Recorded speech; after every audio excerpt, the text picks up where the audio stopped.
Magluluto si Bibi ng tortang giniling inkan. Ito ang mga sangkap niya, guys.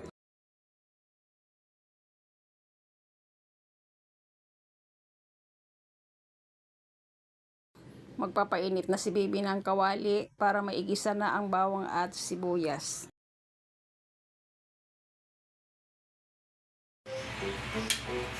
Yan, pag mainit na, lalagay na ng sibuyas. Ay, ito pa mainit.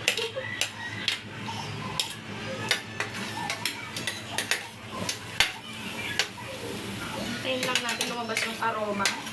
Kapag nag-translucent na yung sibuyas, ibig sabihin pwede na siya.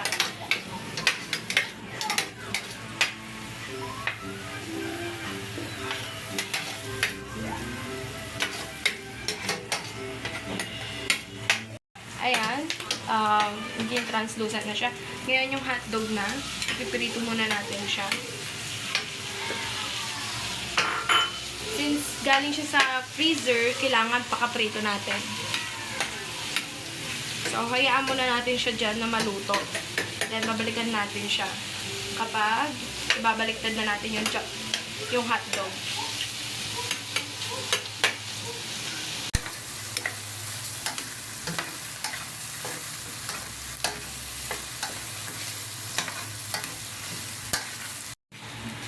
So, lalagay na natin yung giniling. Ready to use na to. Tingnan nyo naman, sobrang siksik niya. Punong-puno talaga yan. Walang daya. Kaya sulit to. Sulit yung ganito.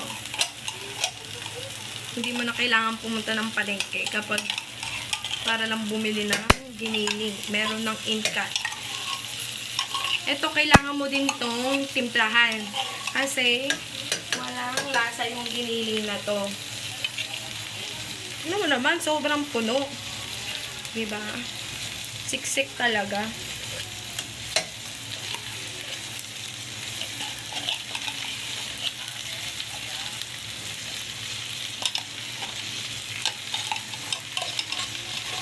Kahit sa pagsa-Shanghai, pwede mo itong gamitin. Pero syempre, dapat iluluto mo siya agad. Hindi naman ito katulad ng giniling na raw. Na pwede mo siyang ilagay ay tambak ng matagal sa ref. Ay!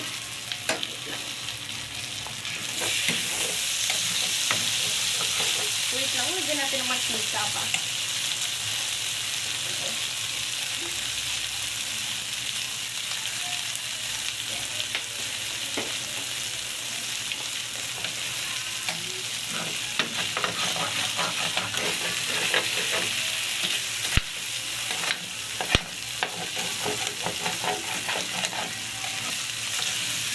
Yan na, ano mo muna.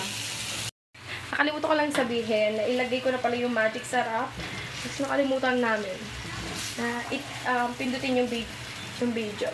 So ngayon, ilalagay na natin yung matitigas like carrots.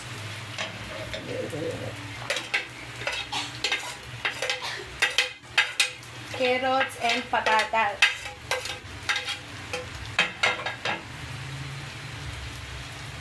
Actually, pwede na natin siya lagay lahat para lumabas yung aroma ng bell pepper. So, ilalagay na lang natin lahat. Para mapalambot natin lahat. Then, gisa-gisa lang ng onte.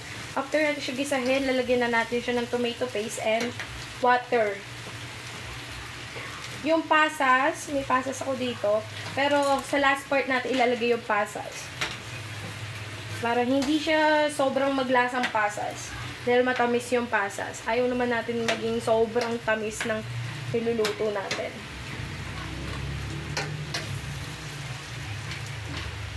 Yan. Hayaan lang natin siya ng onte, tapos lalagyan na natin ng tubig. Since madali lang naman maluto yung giniling dyan, lalagyan na natin pasas. Kasi parang kumbaga, ang giniling, ano mo lang siya, iinit mo lang siya, tapos lalagyan mo lang ng lasa, tapos pwede na siya. Ganun siya eh. Pero yan, lalagyan na natin ng tomato paste para magkulay. Pipirito muna natin tomato paste. Tapos yan, ipag-mix na natin siya.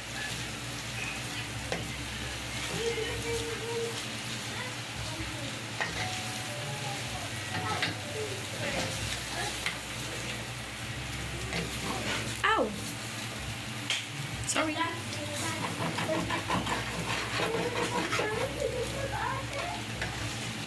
Okay, dadagdagan ko pa yung tomato paste kasi hindi pa ako satisfied sa kulay na nilabas mo. Yeah. Yan.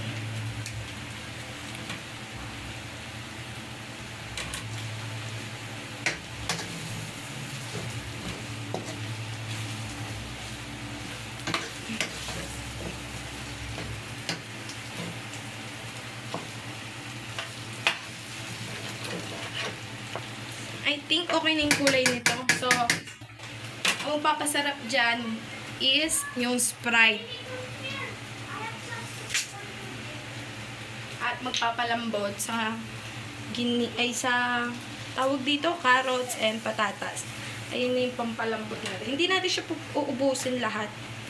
Kasi sobrang tamis ng soft drinks, di ba?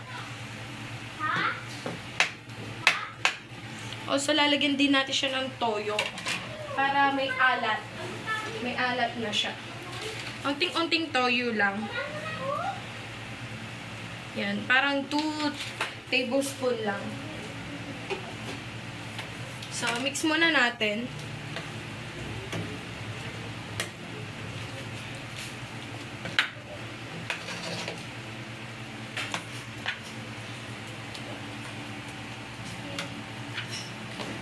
Hayaan lang natin siyang lumambot at kumulo for a while.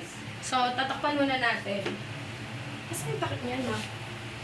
Yan. Ito ba? Oo. Ito? Ay, hindi niya takip yan. Saan? Ayun lang sa taas. What is this? Ano itong natanggal? Hindi yan niya takip, nandun natin sa baba. Ito. Ito ba? Hindi, nandun sa baba. I think okay na siya. We have to mix na. And lalagyan ko na siya ng paminta. Ayan guys, paminta.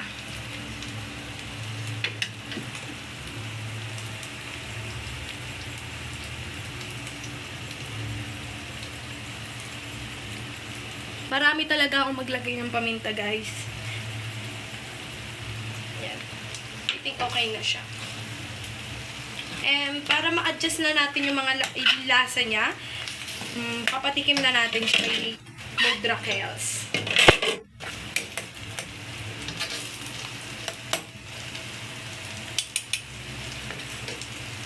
Parang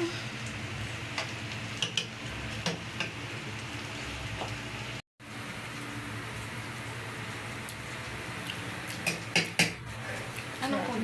Pero kulang pa siya ng asin. Kasing asin na lang. Okay. Sarap pa. Sarap. Sige. Sarap. So, sabi ni Mama, kulang daw yung asin. Okay, asin. Konti asin. Siguro lalagyan lang natin siya ng isang teaspoon. Ganito karami, guys.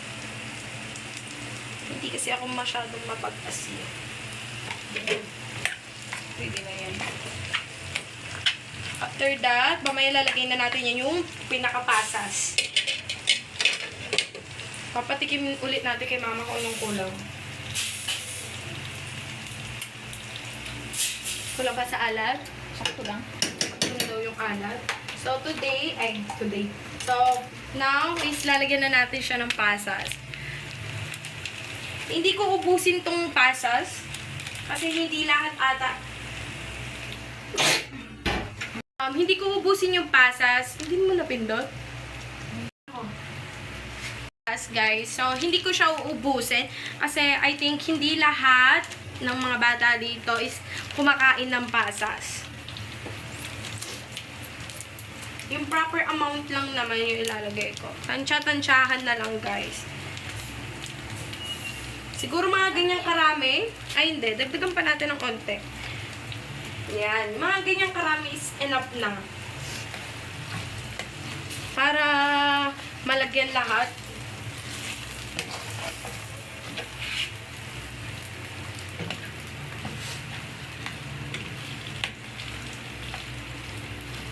Ayan, guys. So, papatikim natin ulit kay Mama kung ano naman lasa with pasas na siya.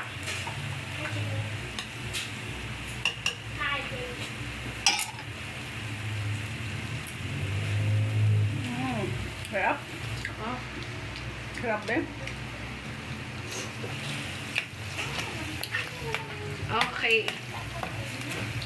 Iluto lang natin ng onti yung pasas. Actually, luto naman na yung pasas eh. Pwede na siyang kainin pero mas gusto kong medyo maluto pa siya. So, yun guys. Tatakpan ko muna kahit mga ilang minuto lang. Babalik tayo. Okay na siya guys. So, yan. Nagmantika na siya guys. Luto na to. And ready to eat na kami guys. Isi-serve na natin siya para makain na. Ayan. Tignan nyo, ang dami niya guys. Diba kanina, 2 cans lang yun. Pero sobrang naparami natin siya dahil sa mga nilagay natin. Ayan guys. Luto na. Let's eat! Ito na guys. Ito na guys. Luto na siya. Kakain na kami. And bye! See you in the next vlog.